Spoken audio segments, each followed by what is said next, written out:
What is up, my Squirtleites? It is I, your king, welcoming you back to more Let's Play Pokemon Emerald. In the last episode, we made it to Petalburg City, met up with our father, and also helped a kid named Wally catch a new Pokemon, a Ralts that we actually caught ourselves as well. Somehow got ourselves one, even though I'm not going to keep it on my team. But hey, so let's head on out here and... Oh no, that's right, this lady is not a trainer, but that's right, if trainers lock eyes, it's a challenge to battle. Yes. I always forget that she's like set up to bait you. This guy, on the other hand, is a trainer. Okay, so...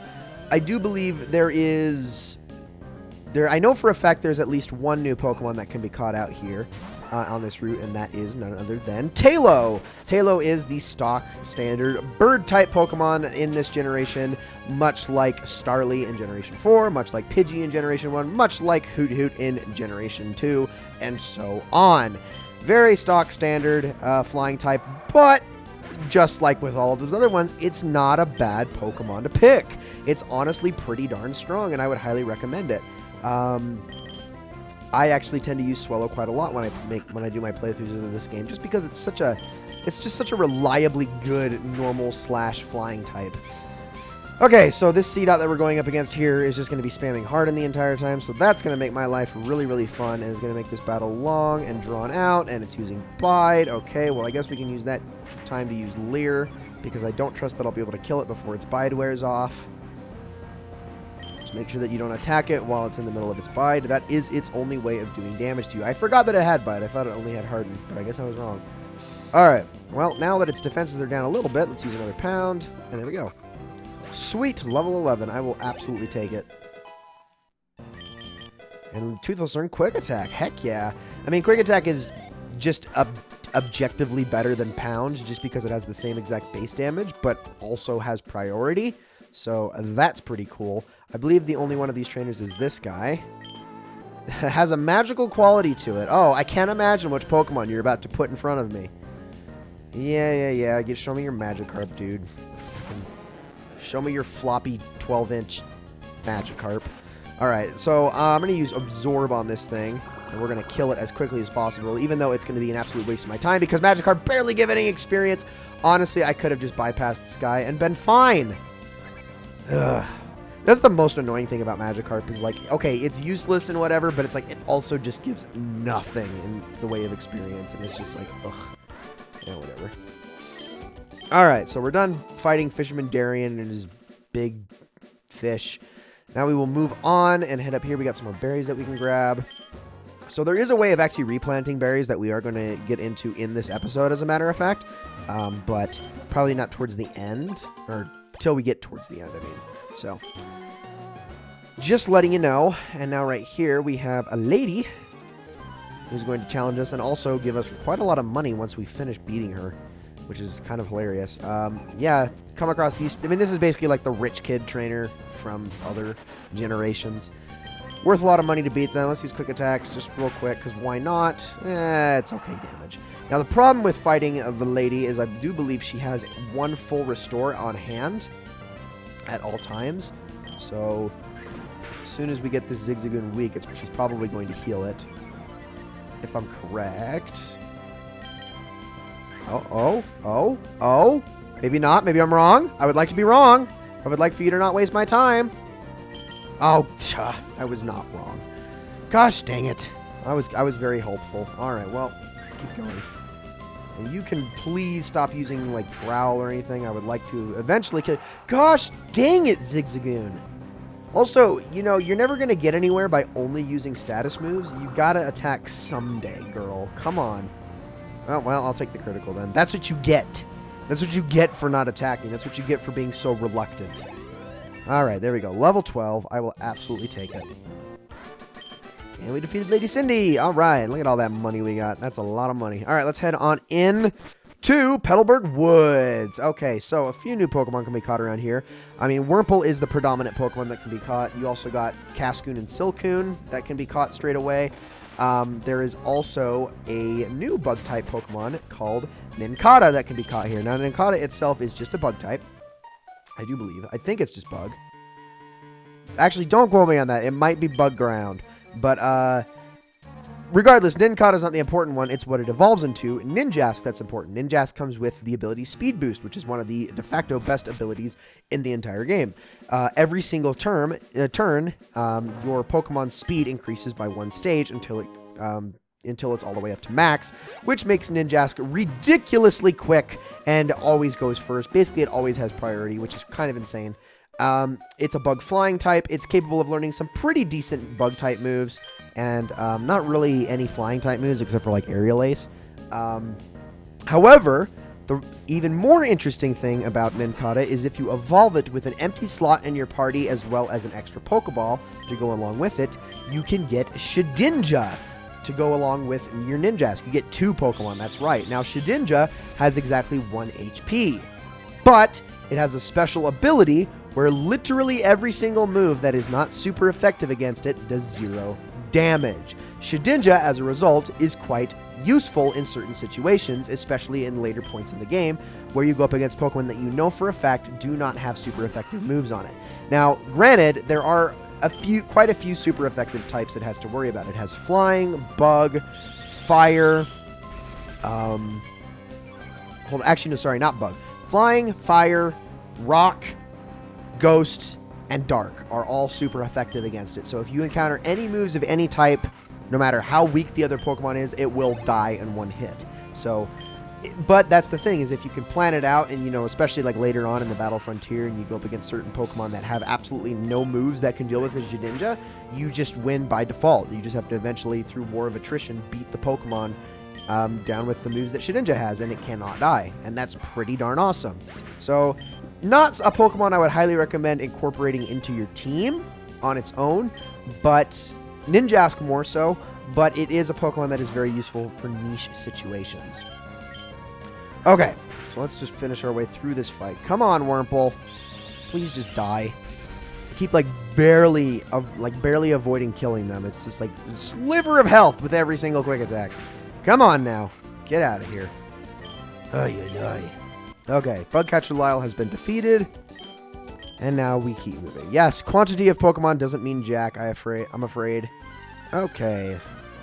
Let's grab this item, which is a Paralyze Heal. This will be, I think, just useful against, Shroomish. Oh, that's right. I do believe you can also catch Shroomish in this area. Now, Shroomish is just a grass type on its own. Like I said before, it has Effect Spore.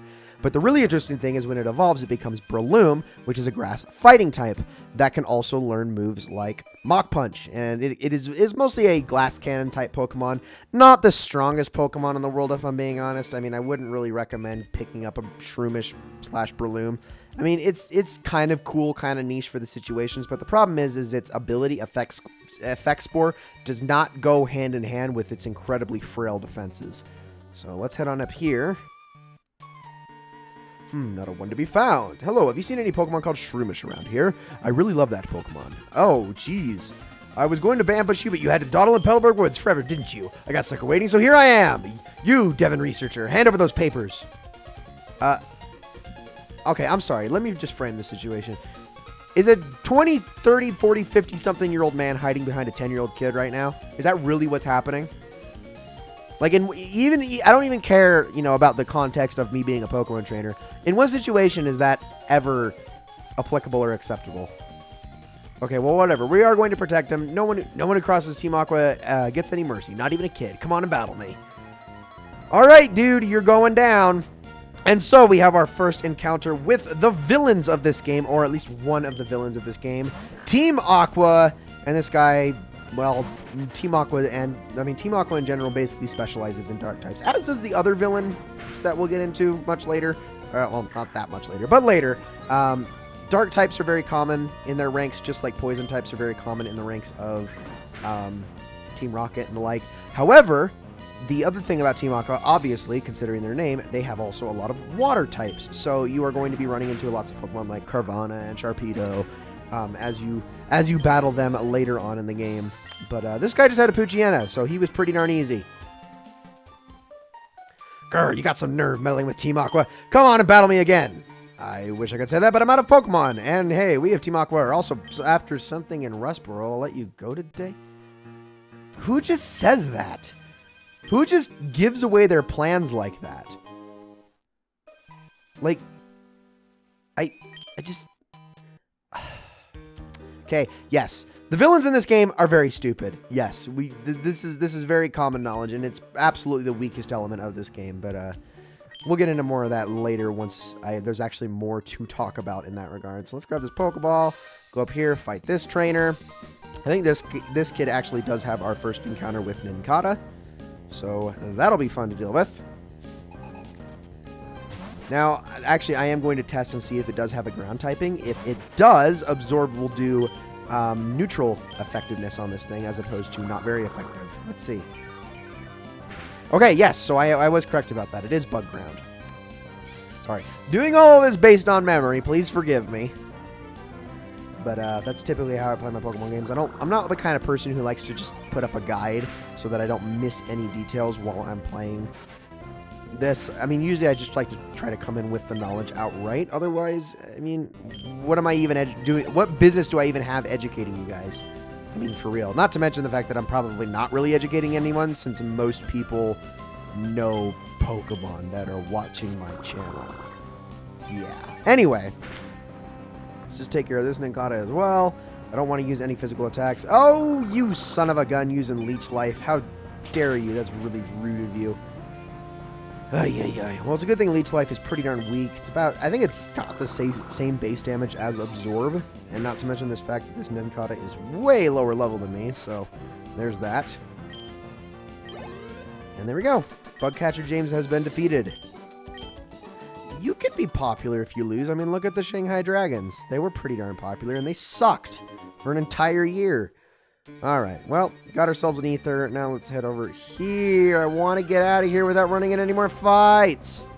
It's just a Shroomish. We're just going to leave it alone. Let's get the heck on out of here. Leave me alone, Shroomish. Go away with your stubby feet.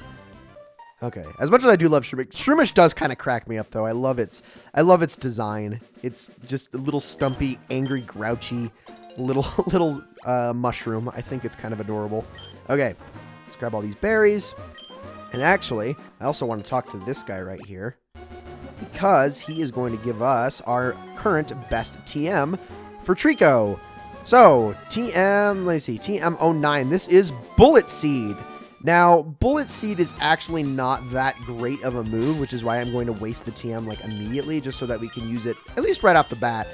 So Bullet Seed is one of those moves where you can attack with it 2 to 5 times on a turn. It's very much random how much damage you do. I am going to get rid of Pound just because it is worse than Quick Attack. There we go. And yeah, like I said, it attacks 2 to 5 times a turn. So basically 20 to 50 base damage. It's completely random how much it does, but that still does make it technically stronger than Absorb, because Absorb's base damage is 20. So at the worst, it'll do the same amount of damage. So yeah, it's good to have that added to our arsenal. Alright, so another new Pokemon that can be caught in this area in particular is Marill. Now, Marill is a Generation 2 Pokemon, not a Generation 3 Pokemon. It is a water type that eventually evolves into Azumarill, specializes in health and defense. Doesn't really pack much of a punch, but it is very cute, so if you like cute Pokemon, that is a good one for you. I personally love Marill, even if it is kind of crap, I'm not gonna lie. Like, even its final, Marill is the second stage, and then Azumarill is the third stage, and even Azumarill has just, like, really terrible base stats. I mean, especially for a third stage Pokemon. It's kind of abysmal. All right, let's... No. I want to get out of here. Go away. Okay, I think that's all the items that can be got up there. So now let's head on into the Pretty Petal Flower Shop. And we have 3 girls that we can talk to. Hello, this is the Pretty Petal Flower Shop, spreading flowers all over the world. Your name is Levi. That's a nice name. Would you like to learn about berries? Actually, I don't need to. That's really all she does, is she just explains how berries work as a tutorial, but I'll talk about it more in depth in a second. So the more attention you give to flowers, the more beautifully they bloom. You like tending to flowers? I'm sure that you can have this. And so we get a Whalmer Pail. Now, this is important for tending to flowers and growing berries. So berries grow on a day cycle. I believe they take 3 days to grow a tree. And you do need to come back every single day and water them if you want them to grow healthy. And you can, basically, the trade-off is you get 2 or 3 berries from a tree, then you plant one, and then it grows into 2 or 3 more. And you can basically just continue to do this to keep up your berry count if there's any berries that you would like to have a lot of, and you use the Whalmer Pail to water them. This, of course, is not applicable in routes where it rains, because the rain automatically does that for you. Now, let's talk to this lady. I'm trying to be like my big sisters, I'm growing flowers too. Here you go. It's for you. Now, this girl, she will give us a different berry every single day. Should we go talk to her? She always gives us one of the status effect berries. So, like the orange berry, chesto berry, pecha berry, you know, berries that heal status effects in general or give minimal amounts of health. So, you can go talk to her every single day should you want to continue to increase your berry collection. And now this guy is bragging about his money and his Tesla and his freaking the fact that he's already got an iPhone X. And it's like, I don't even know what the current iPhone model is. I lost track of that years ago, so I can't even make that joke with any sort of credibility. But yeah, this freaking stupid rich kid. Just use bullet seed on his Zigzagoon. Okay, so that hit 2 times. Now, if we can get this next one to hit 3 times, hopefully I can bypass the eventual full restore he's going to use. Which, by the way, super overkill. Like, you really don't need to be using a full restore. Okay, please hit 3 times. Yes! Okay, thank goodness. A little bit of a drawn-out attack, takes a little while, but hey, it can be useful in certain situations. Although you can bet your butt I am going to be getting rid of it pretty darn quickly as soon as I get a better option for a grass-type move. All right, let's fight this trainer, and then we are going to call in an episode. And we are just south of Rustboro at this point, so making some pretty darn good progress, I gotta say. And she's going to send out Lotad. Hello there. Okay, so it would be nice if we had Fury Cutter, but alas, we do not. So I'm just going to use Quick Attack. There we go. Astonish! I've been astonished. I can't believe it. All right, get out of here. And Lotad goes down. Toothless gets more experience. And now we fight a Shroomish. Let's do this thing. Okay, for you, sir. Guess I'll just keep using Quick Attack. Why not? I guess Shroomish does have a little bit better defenses than Lotad does. That's something to mention, I suppose. I mean, I do believe that Lotad's defenses do ramp up exponentially once it evolves into Lombre and eventually Ludicolo, so there is that. All right, get out of here. And luckily, we have not been hurt by Effect Spore yet. Toothless is now level 14, which is pretty great, and we have defeated Last Haley. All right. So with that, ladies and gentlemen, that is going to be it for this episode of Let's Play Pokemon Emerald. I hope you all enjoyed this episode very, very much. And I will see you all in the next one.